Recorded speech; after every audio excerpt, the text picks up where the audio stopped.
ಜೀನಾಗೆ ಸಂಪಾದಕತ್ವದಲ್ಲಿ ಜಿಎನ್ಎಸ್ news Sagar ಸುತ್ತದ ಆಚೆ ಈಚೆ ಸೋಮವಾರದ ನ್ಯೂಸ್ ಅಪ್ಡೇಟ್ಗೆ ತಮಗೆ ಸ್ವಾಗತ.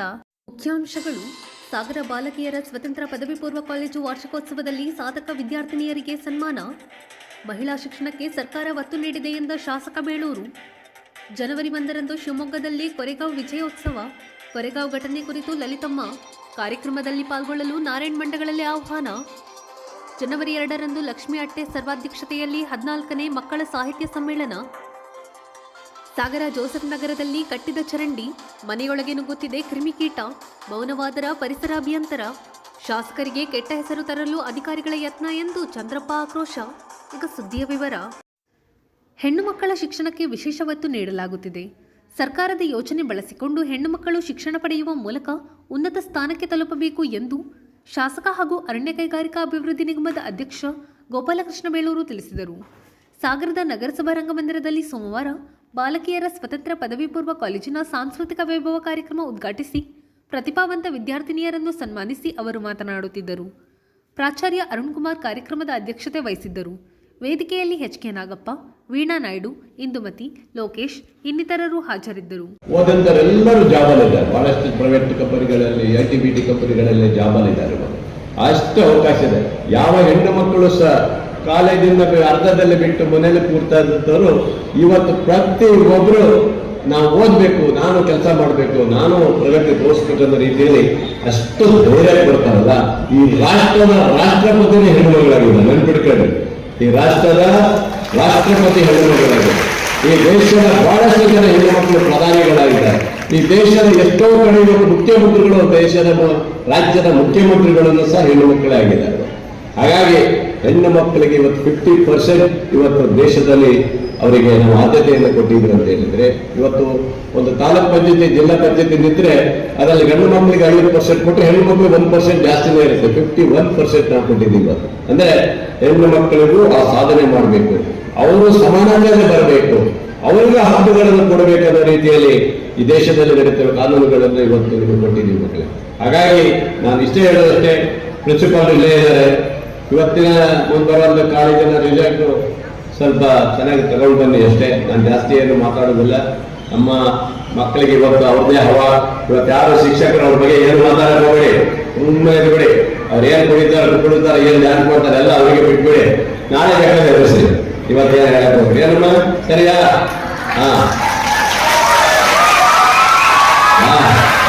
ಖುಷಿ ಆಯ್ತು ಅವರಿಗೆ. ಯಾಕಂದ್ರೆ ನಮ್ಮ ಕಾಲದಲ್ಲಿ ನೋಡ್ಬೇಕಾದ್ರೆ ಹೊಡೆದಾದ್ರೆ ಹಾಗೆ ಹೊಡಿತಿರಲಿಲ್ಲ. ಲಕ್ಕಿ ಗಿಡ ತಗೊಂಡು ಚೆನ್ನಾಗಿ ಹೊಡಿತಿದ್ದ. ನಮ್ಮ ತಂದೆ ಹೋಗಿ ಹೇಳಿ ನೀವು ಹೊಡಿತಾರೆ ಇಲ್ಲ ಅಂತ ಹೇಳಿದ್ರೆ, ಹೌದಾ ಮತ್ತೊಂದು ನಾಳೆ ಹೇಳ್ತೀನಿ ಬಂದು ನಾನು ಇನ್ನೊಂದಿಷ್ಟು ಹೊಡಿಯಿದೆ ನಾನು. ಜನವರಿ 1ರಂದು ನಡೆಯಲಿರುವ ಕೊರೆಗಾಂವ್ ವಿಜಯೋತ್ಸವ ದಲಿತರ ಸ್ವಾಭಿಮಾನದ ಸಂಕೇತವಾಗಿದೆ. ಎಲ್ಲ ದಲಿತ ಬಾಂಧವರು ಈ ದಿನವನ್ನು ಯಾವತ್ತೂ ಮರೆಯಬಾರದು ಎಂದು ಜಿಲ್ಲಾ ಛಲವಾದಿ ಮಹಾಸಭಾದ ಎನ್ ಲಲಿತಮ್ಮ ತಿಳಿಸಿದರು. ಸೋಮವಾರ ಸುದ್ದಿಗೋಷ್ಠಿಯಲ್ಲಿ ಅವರು ಮಾತನಾಡುತ್ತಿದ್ದರು. ಛಲವಾದಿ ಸಮಾಜದ ತಾಲೂಕು ಅಧ್ಯಕ್ಷ ನಾರಾಯಣ್ ಮಂಡಗಳಲ್ಲಿ ಮಾತನಾಡಿದರು. ಗೋಷ್ಠಿಯಲ್ಲಿ ನಾಗರಾಜ್, ನಾರಾಯಣ ಅರಮನೆಕೇರಿ, ಚಂದ್ರಶೇಖರ್, ಭಾಸ್ಕರ್, ಹರೀಶ್ ಇನ್ನಿತರರು ಹಾಜರಿದ್ದರು. ಭಾರತದ ಇತಿಹಾಸದಲ್ಲಿ ನಾವು ಅನೇಕ ಯುದ್ಧಗಳನ್ನ ಕಾಣ್ತಾ ಇದ್ದೀವಿ. ಅವೆಲ್ಲ ನಡೆದಿರ್ತಕ್ಕಂಥದ್ದು ಬಹುಶಃ ನಮ್ಮೆಲ್ರಿಗೂ ಗೊತ್ತಿದೆ.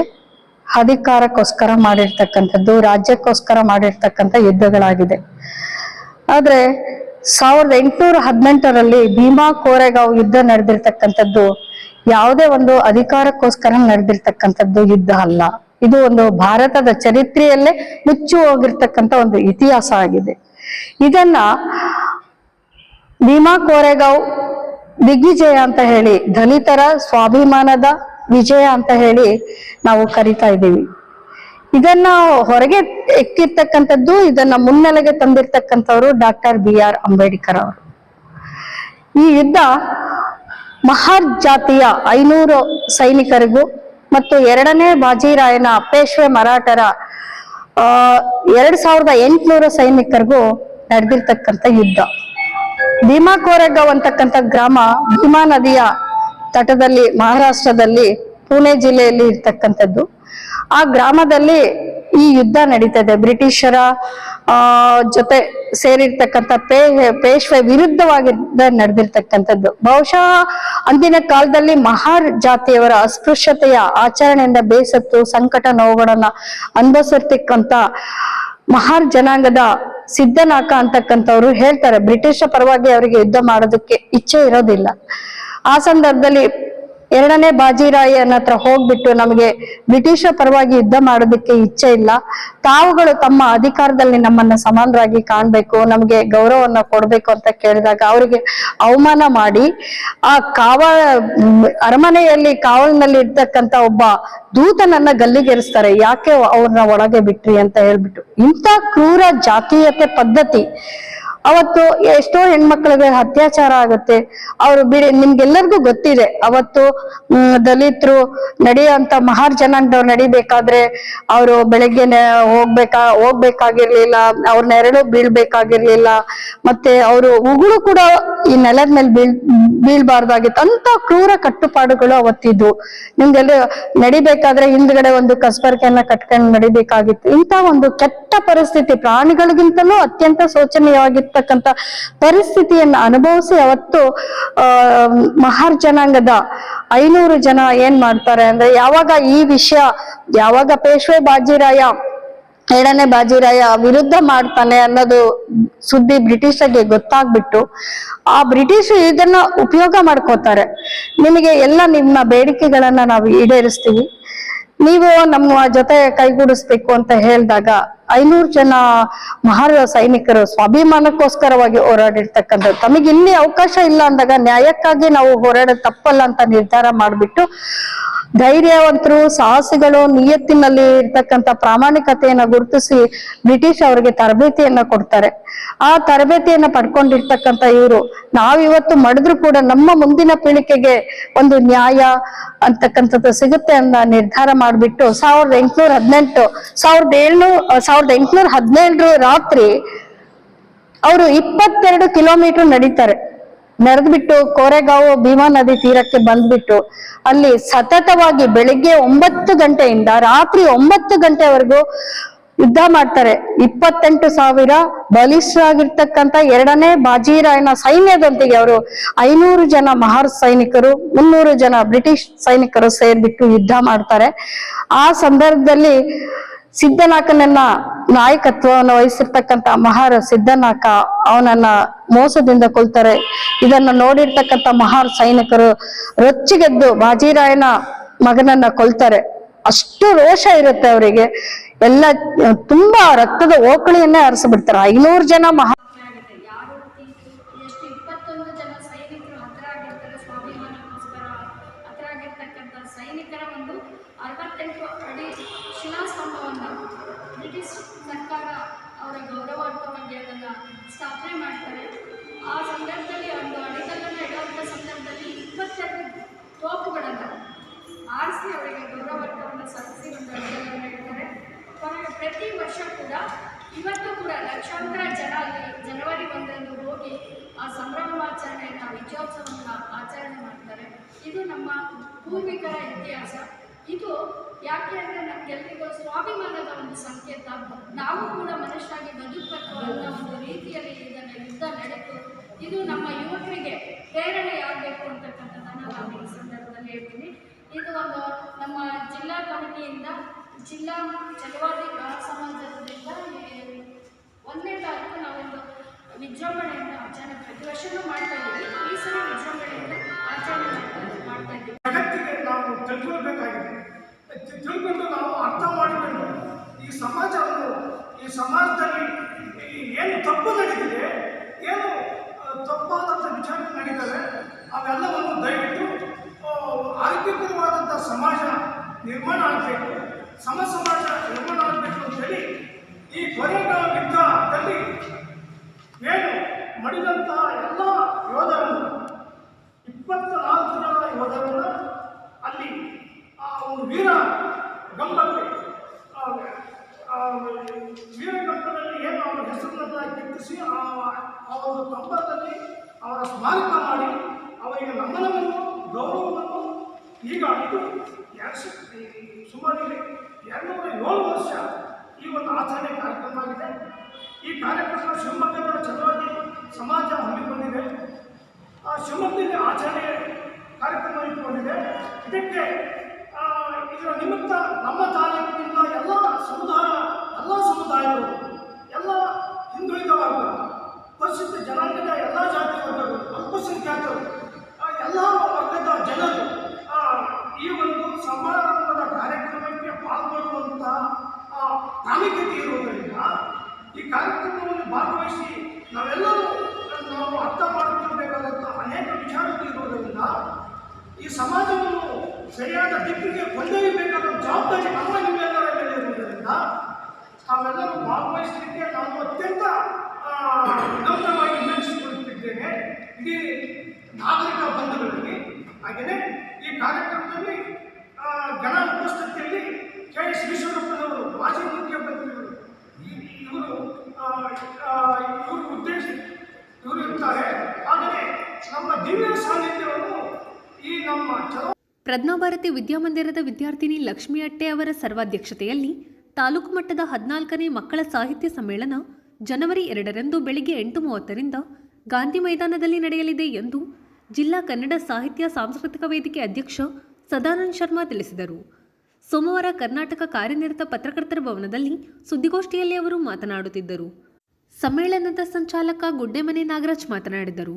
ಗೋಷ್ಠಿಯಲ್ಲಿ ಶ್ರಾವ್ಯ ಸಾಗರ್, ಸತ್ಯನಾರಾಯಣ್, ಸಚಿನ್ ಹೆಗಡೆ, ಜ್ಯೋತಿ ಮಣೂರು ಇನ್ನಿತರರು ಹಾಜರಿದ್ದರು.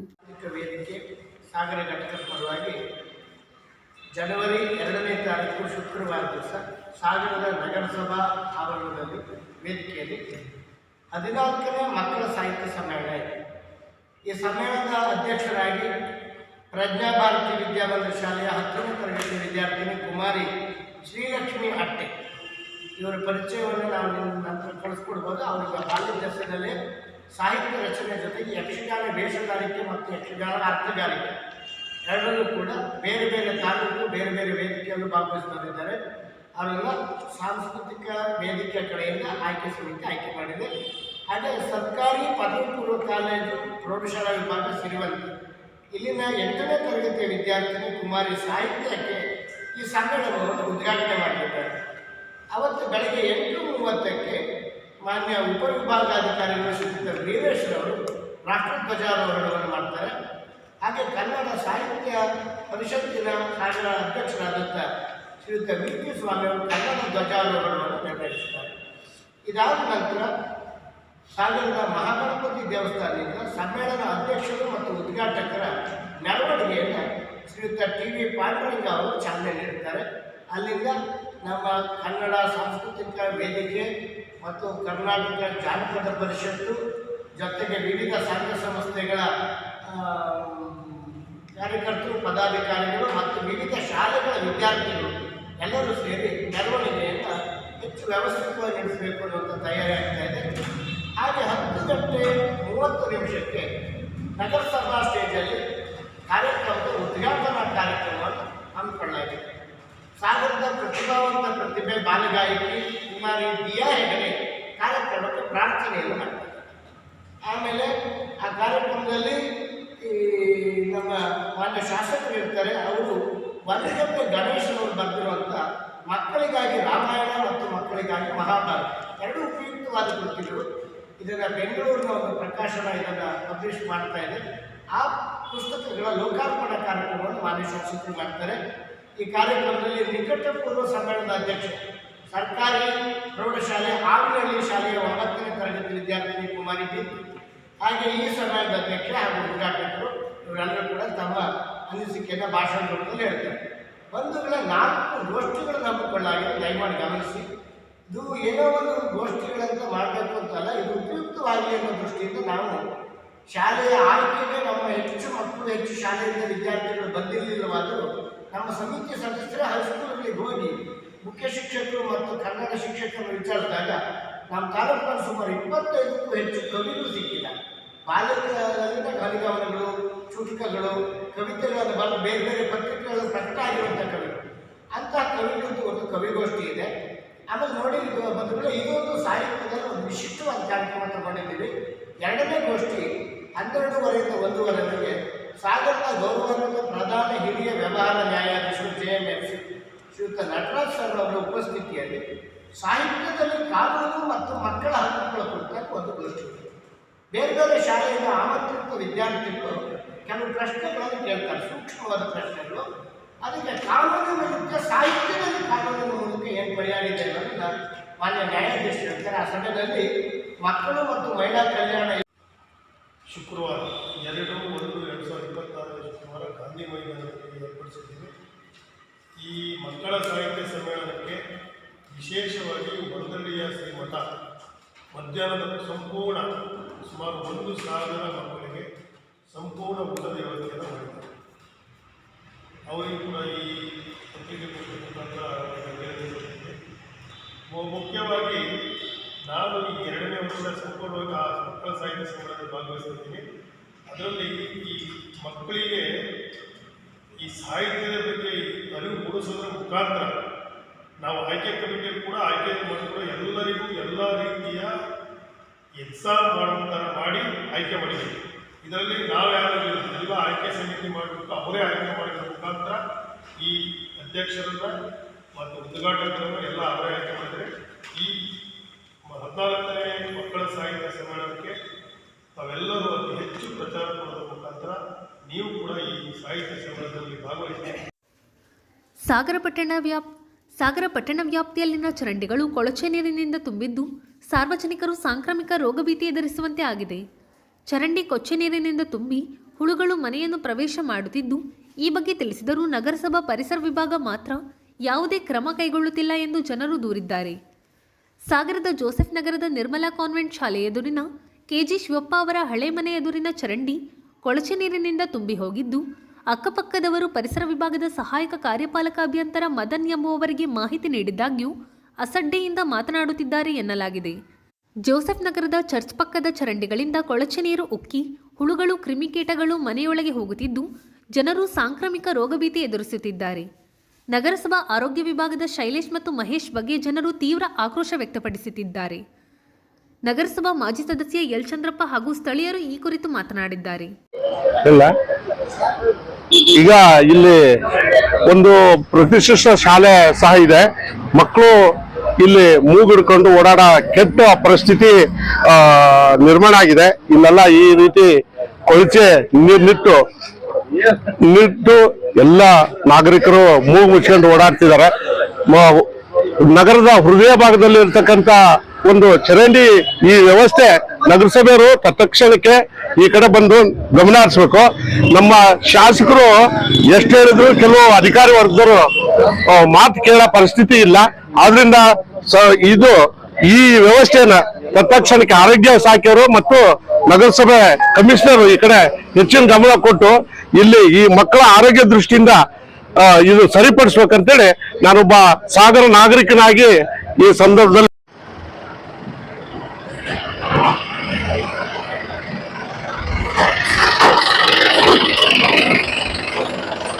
ಈ ರಸ್ತೆ ಬಹಳ ಜನನಿಬಿಡ ರಸ್ತೆ. ಮುಂದೆ ನೋಡಿದ್ರೆ ಒಂದು ಶಾಲೆ ಇದೆ, ಈ ಕಡೆ ನೋಡಿದ್ರೆ ಪ್ರಾರ್ಥನಾ ಮಂದಿರ ಇದೆ, ಇಲ್ಲೊಂದು ಸಮುದಾಯ ಭವನ ಇದೆ. ಇದು ಜಂಕ್ಷನ್, ಸಾಗರ ನಗರ ಹೃದಯ ಭಾಗದಲ್ಲಿ ಇರ್ತಕ್ಕಂಥ ಒಂದು ಜಂಕ್ಷನ್. ಈ ಕಡೆ ಎಲ್ಲ ಆಫೀಸ್ಗಳಿದೆ. ಎಲ್ಲರೂ ಇಲ್ಲಿ ಓಡಾಡ್ತಕ್ಕಂಥ ದಿನನಿತ್ಯ ಓಡಾಡ್ತಕ್ಕಂಥ ಒಂದು ದಾರಿ. ಆದ್ರೆ ಈ ದಾರಿಯಲ್ಲಿ ಓಡಾಡೋ ಸಂದರ್ಭದಲ್ಲಿ ಎಷ್ಟೋ ಜನ ಈ ಈ ಈ ಕಾಲುವೆಯಲ್ಲಿ ಬಿದ್ದು ಕಾಲು ಮುರ್ಕೊಂಡಿರ್ತಕ್ಕಂಥ ಉದಾಹರಣೆ ಇದೆ. ಆಮೇಲೆ ನಗರಸಭೆಯವರು ಒಂದು ಈ ಡ್ರೈನು ಒಂದು ನಲ್ಲಿ ಪೈಪು ಆಗದಿರ್ತಕ್ಕಂಥದ್ದು ಇದೆ. ಬಟ್ ಅದು ಒಂದು 2-3 ತಿಂಗಳಾದ್ರೂ ಕೂಡ ಪರಿಸರ ಇಲಾಖೆಯವರಾಗ್ಲಿ ಗುತ್ತಿಗೆ ಸಿವಿಲ್ ವಿಭಾಗದವರಾಗ್ಲಿ ಅದ್ ನೋಡಿಲ್ಲ.